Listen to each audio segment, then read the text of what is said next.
So yun, ito yung si Yaela. Simula kasi nung na-aksidente to, hindi pa to napapaliguan.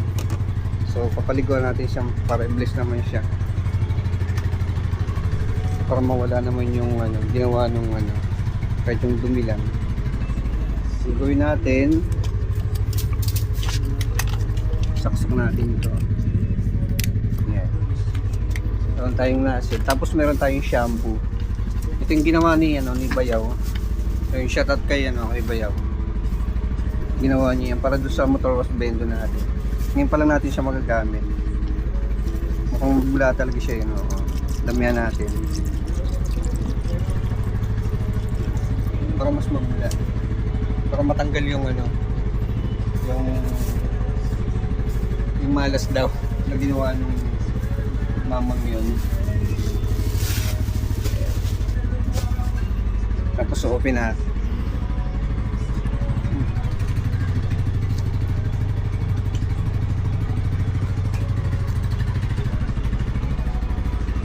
Ayan.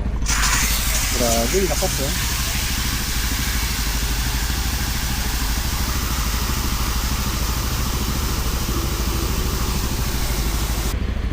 Ayan, okay na muna yan. Montage muna natin kung gaano siya kadumi. Ayan, puro gas-gas, basag. Medyo tabingi pa nga siya ng konti.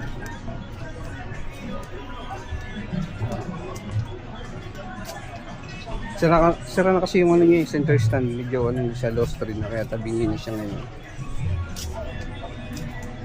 Tara, let's go.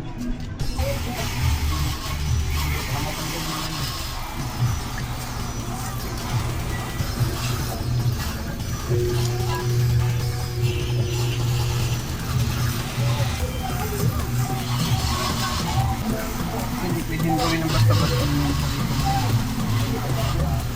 bumabaha kasi dito mga hanggang dito.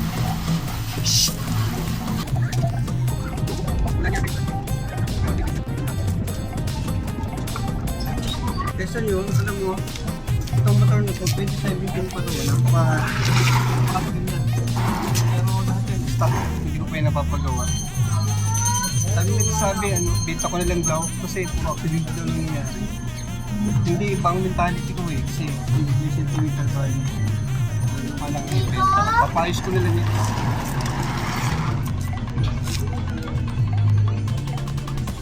Maraming beses yung sinip tong life ko kaya ba't ko pa siya ibebenta. Maraming beses niya na sinip tong buhay ko kaya is na-benta ko, paano ko gagandahin ko rin ang natin. Kapag nagkakapay ng break,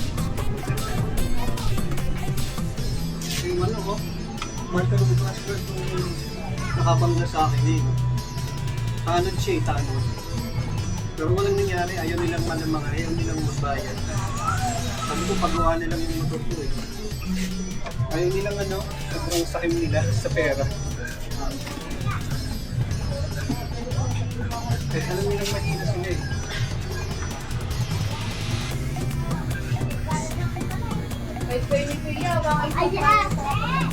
Kaya yung mga ganda ko, papabayan na lang natin sila kay Lord.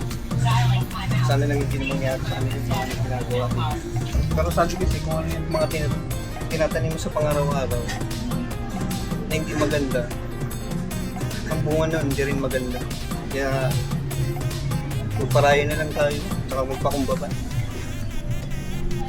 Mas gusto ko yung blessing ni Lord isa doon sa pampaayos nila dito.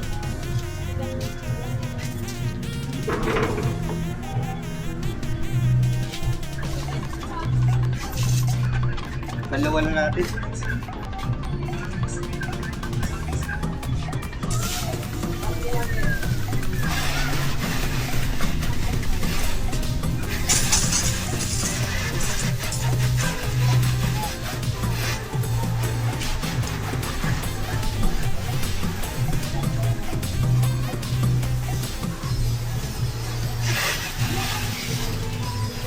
Ang ganda yung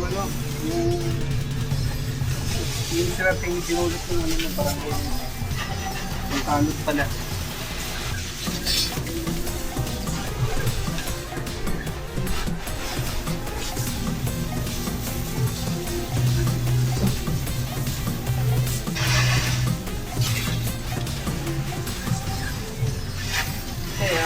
to, nagdidemanda ko talaga sila kasi hindi sila marunong tumanggap ng ng pagkakamali. Hindi nga mali nagsorry eh.